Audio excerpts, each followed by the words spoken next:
Welcome, brave souls. I'm your storyteller tonight. Before we begin, don't forget to like the video and subscribe for more scary stories. Let me know in the comments where you're watching from and what time it is. And if there's a story you'd like to hear next, I love to know.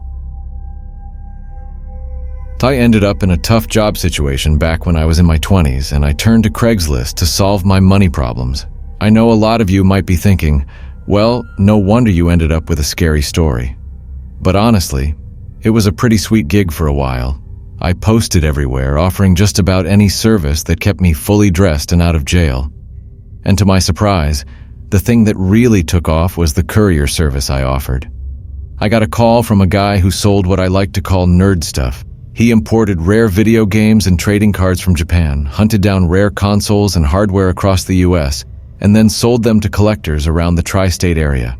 He made a lot of money doing it, but he didn't have the time or staff to handle all the deliveries. That's how he became a regular client of mine. I did other odd jobs to make ends meet, but this guy, let's call him Travis, would call me at least once or twice a week. By the second month of being unemployed and surviving off Craigslist, I was basically working part-time for him. He even used to tip me when he made a big sale. Most of the deliveries were simple and easy, except for one that almost went horribly wrong. Every now and then, Travis would trust me with something high value and always said he appreciated that I actually delivered the items instead of stealing them. He was paying me about $20 for local drop-offs, more for anything farther out, but the cards I was delivering were often worth hundreds. I wasn't about to rob the guy. I just wanted honest pay for honest work. But the trust between us grew, and soon enough he started giving me even more valuable stuff. Like this one time when he handed me a card worth almost $1,000. That didn't faze me. I know it sounds cold, but I wasn't exactly scared of the buyers. Most of them were out-of-shape collectors who rarely saw sunlight.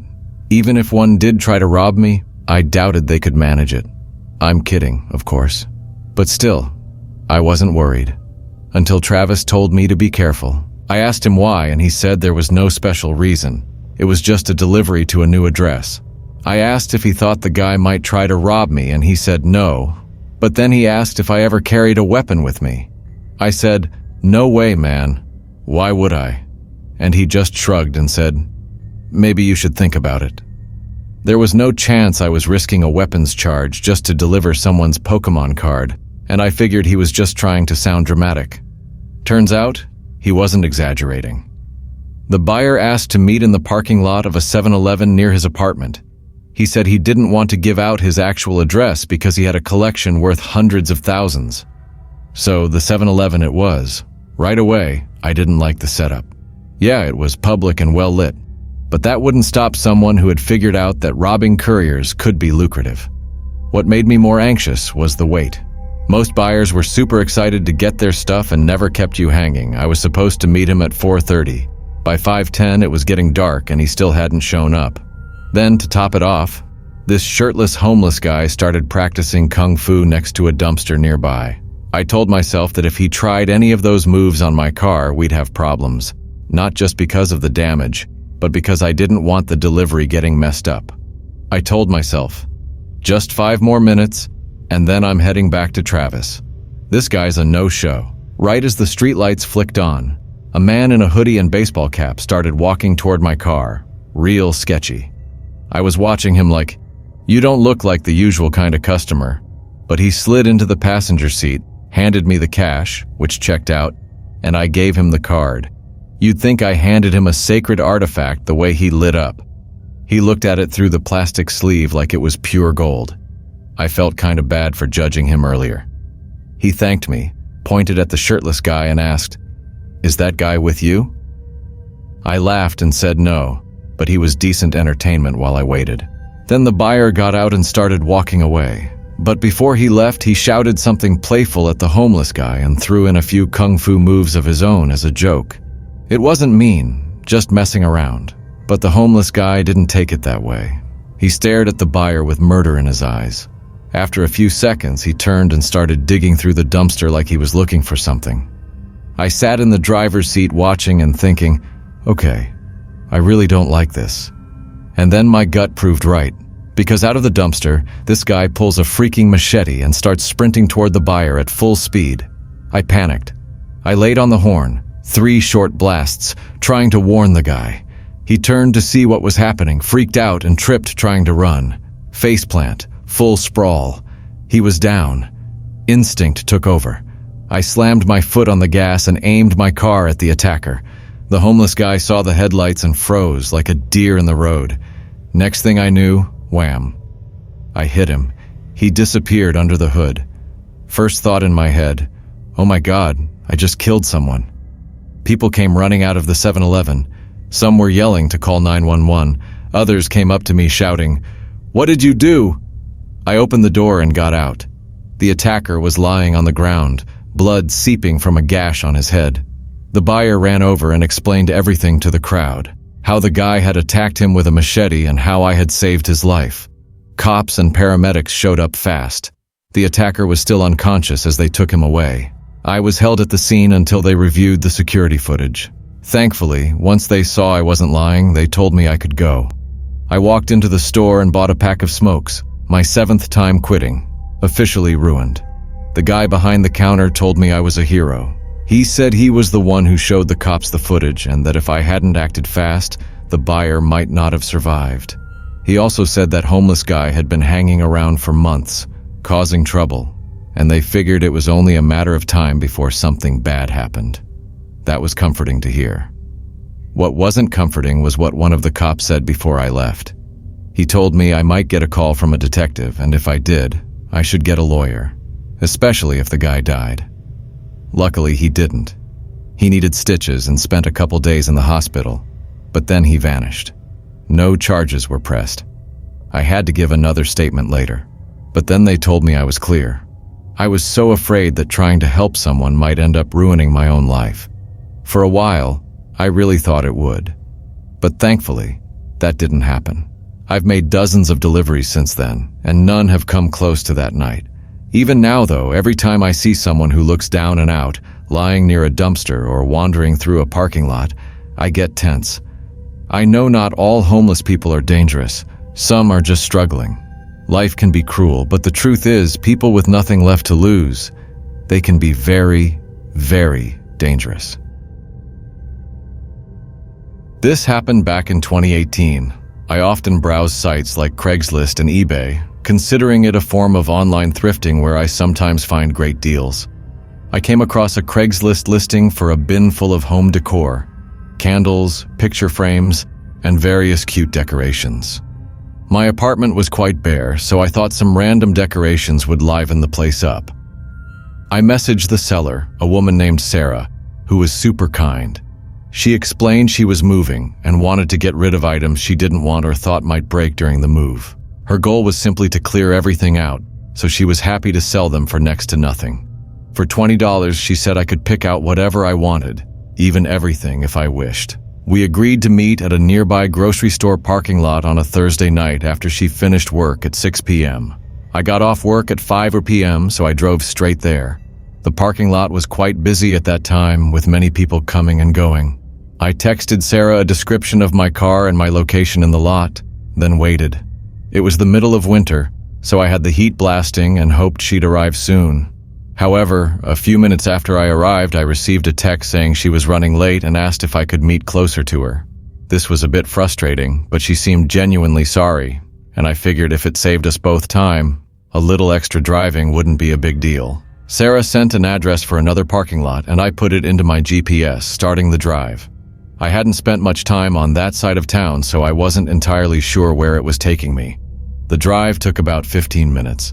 Even though it was only around 6:30 p.m. when I got there, being winter, the sun had already set, and it was quite dark. What made it even darker was that all the buildings around the parking lot had their lights off. It was a small lot for an outdoor strip mall, but it was empty.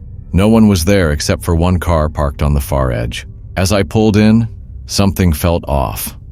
Sarah had mentioned she had a red Toyota SUV which matched the one car parked there. I drove over and parked a few spaces away.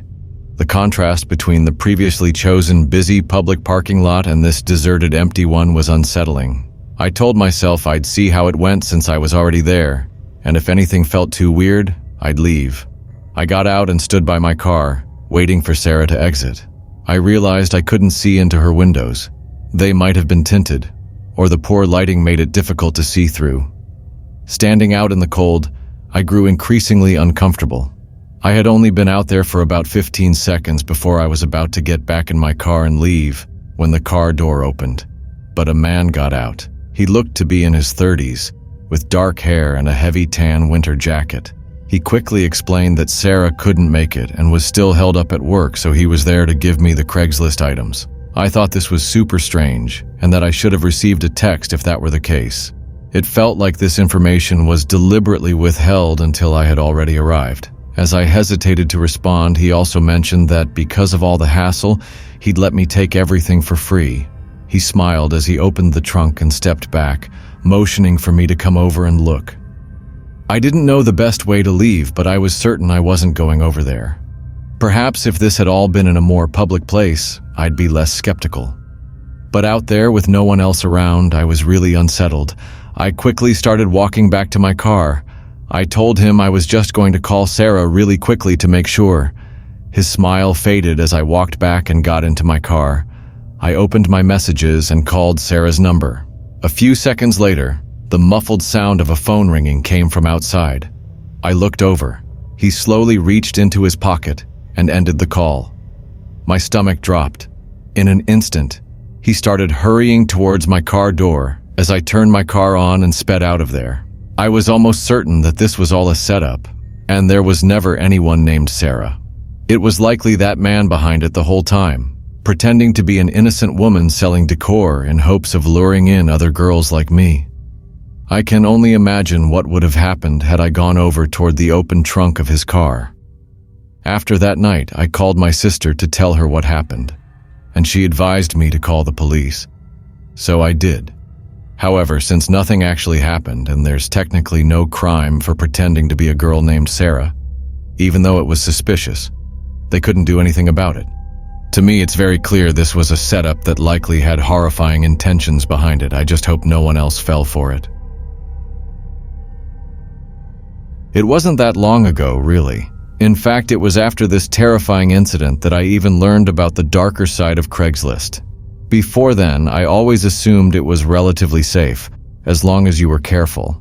Turns out, I didn't follow my own advice. This all happened during my first month in a new home. I just moved cross-country to an unfamiliar area, having sold almost everything before the big move. For a while, I'd casually browse Craigslist when I was bored, hoping to find furniture or anything to make the house feel less empty. I'd even successfully found a few items and picked them up without any issues, so I didn't have much reason to be nervous. One night after work, a post for a nice-looking couch caught my eye. It was almost perfect. A gray sectional sofa, seemingly in great condition, and only $200. The seller, Brian, responded quickly. From his texts, he seemed like a chill guy. We agreed on the price and started to figure out the logistics. The big problem was my SUV. It could probably only fit one section of the sofa at a time, and he lived in the next town over. That meant multiple trips just to get the whole thing to my place. When I mentioned my predicament, he kindly offered to use his pickup truck to drop it off. Ideally, I wanted to see the couch in person before buying, and I definitely wasn't comfortable giving a random guy my address. But the convenience was undeniable.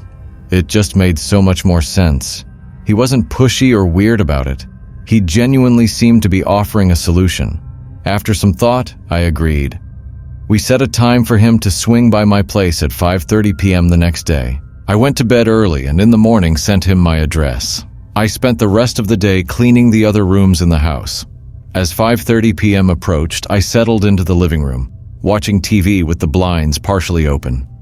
Almost exactly on time, I saw headlights coming down the road. A few seconds later, a black pickup truck slowly passed by. I noticed there was no couch in the bed of the truck, so I figured it was just a neighbor and kept waiting. However, a few minutes later, the same truck passed by again. It was really strange how they slowed down, as if they were looking at my house, maybe even through the windows. It gave me an uneasy feeling, but I still tried to brush it off. I texted Brian to confirm he was still on his way, then went back to watching TV. After I sent that text, I didn't see any more trucks. Even stranger, Brian never texted back. He never showed up or updated me. At 6:30 p.m., an hour after he was supposed to be there, I sent another text, only for it to fail. He had blocked my number. I didn't know what had gone wrong, but mostly I was just annoyed that he'd wasted my time. Maybe he found someone else who'd pay more, or something came up and he just didn't want to deal with giving me bad news, so he ghosted me instead. It happens, I guess. As the night wore on, I was mostly over it. I had dinner, set up my office, and relaxed in bed watching YouTube. I don't even remember falling asleep. I think I just passed out in the middle of a video. I'm pretty sure I was out for at least a couple of hours. I woke up in the middle of the night to a truly unsettling sound, a long wooden creak. I was absolutely sure it was the front door opening.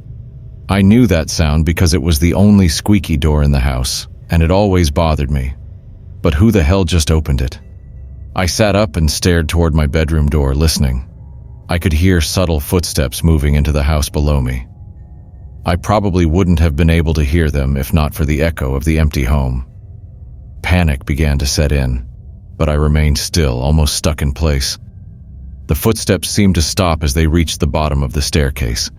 Several long seconds of silence passed before a man's voice called out. Not just anything, though. He was calling out my name. His voice was deep, an older man's voice, but I didn't recognize it. He called out my name again. Disturbingly, there was no emotion behind it. He was monotone, just saying my name over and over from the bottom of the stairs like he knew I was up here. I quietly reached for my phone to call 911. I was terrified he'd hear me talking to the operator, but honestly, I felt like I had no choice. I whispered as quietly as I could. The man stayed at the stairs, still calling my name. Once the police were on their way, I moved from my bed to my closet. I didn't know if he was going to come up to look for me, and clearly something was wrong with him, so I wasn't taking any chances. Only 30 seconds after I got into the closet, his voice stopped. From the closet, I couldn't really hear anything else, no footsteps or doors. I got incredibly anxious, unsure where he was or if he could be right outside my bedroom. Fortunately, within a couple of minutes, officers arrived. The house was empty. Whoever that guy was, he was gone. I immediately told the officers about the Craigslist situation, convinced it had to be Brian. I had just given him my address that day, and I had seen that truck suspiciously passing by earlier. I still had his phone number, so I was confident they could track him down. But there were a few problems. When my messages weren't going through, it wasn't because he blocked me, it was because that number no longer existed. It was a dead end, with no way to trace it back to him. And even if we figured out who he was, there was no way to prove he was the one who broke in. Still, I'm almost 100% sure it was the guy from Craigslist. I wonder if he was planning to have me, or whoever responded to his listing, go to his place where he was more prepared to do whatever he was trying to do, but for some reason he thought he could still follow through at my place by breaking in. Maybe he overestimated himself. I really don't know. It's also incredibly strange that he stayed downstairs and just called out my name. The police said it looked like he picked the lock on my front door, so I replaced it and installed a camera. I didn't really have the option to move, so I'm trying to take any precautions necessary. Nothing has happened since, but the memory still haunts me. I met Angela through Craigslist. She had posted an ad offering a fully furnished room in her house for a very reasonable price. At the time, I was finishing school and working part-time, so I needed something affordable. The photos looked nice. Clean, quiet neighborhood, even a backyard. We messaged back and forth a few times, and she seemed normal. We agreed to meet at the house so I could see the room in person. She lived in a small 2-story place on a dead-end street. When I got there, she opened the door and gave me a polite smile, but something about her seemed off. I couldn't explain it. She wasn't rude or anything. She just gave me this feeling like she didn't want me there, even though she was the one who posted the ad. I told myself maybe she was just shy or awkward with strangers. She gave me a quick tour of the house, barely saying anything. The room was small but neat, and the price really was as good as it seemed. I figured I could put up with her weirdness for a few months if it meant saving money. I moved in that weekend. At first, things were fine. we kept to ourselves. I used the kitchen when she wasn't around. She spent most of her time in her bedroom upstairs with the door closed. I'd hear her walking around at night or going up and down the stairs, but we rarely spoke. That was fine with me. I didn't want to be friends, just a quiet place to live, but it didn't stay quiet for long. About a week after I moved in, I started hearing things at night, soft footsteps outside my door, floorboards creaking like someone was pacing back and forth in the hallway. I assumed it was Angela and tried to ignore it, but then I started hearing her whispering. At first, I thought maybe she was on the phone, but the longer I listened, the more I realized she wasn't talking to anyone. She was just whispering to herself. Sometimes it was right outside my door. Other times, I'd hear her downstairs, murmuring in the dark kitchen. One night, I couldn't sleep. The whispering started again, and I finally got up to check. I opened my bedroom door and peeked down the hallway. She was standing there, just standing in the hallway in the dark. Not moving, not saying anything. I froze. My heart was pounding. She was facing my door like she had been about to knock, but hadn't. She didn't notice I was watching. After a few seconds, she turned and walked away, slowly, back to her room without a word. The next morning, I packed a bag and told her I was going to visit my brother for a few days. She didn't say anything, just nodded like she didn't care. I stayed with my brother for a week and debated whether I should go back. Part of me wanted to just grab the rest of my stuff and leave without saying anything. But the other part of me didn't want to deal with confrontation. So I went back one afternoon when I knew she'd be at work and started packing. That's when I found it. I had been storing a few boxes in the hallway closet, mostly books and clothes I didn't need right away. When I opened the closet door, I saw my boxes had been moved, opened. Stuff taken out and stacked neatly on the floor. On top of the stack was one of my shirts, folded carefully. And sitting on top of the shirt was a pair of scissors. I stared at it for a full minute, trying to understand what I was seeing. Then I looked inside the closet and saw that something had been nailed to the wall. It was a photo of me. One of my old Facebook profile pictures, printed out and thumbtacked to the inside of the closet wall. I didn't scream. I didn't touch anything. I just grabbed my backpack and left. I never even looked back at the house. Later that night, I blocked her number and deleted every post I had ever made online with that profile picture. I never reported her. I didn't want to deal with police or give her a reason to come looking for me. I just vanished from her life like she had never met me. I don't know what she wanted.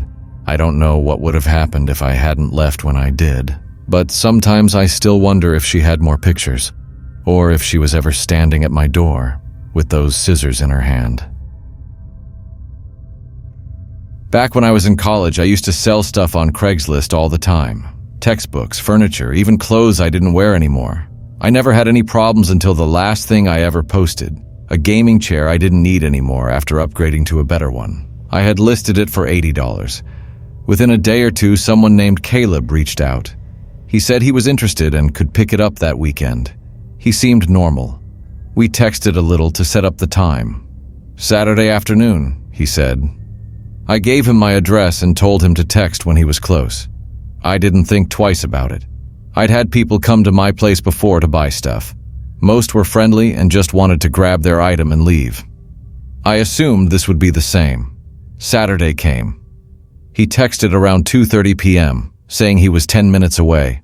I pulled the chair out of my room and into the living room near the front door. My roommate was gone for the weekend, so it was just me at home. I wasn't nervous. There was nothing unusual yet. About 15 minutes later, my phone buzzed again. "Here," the text said.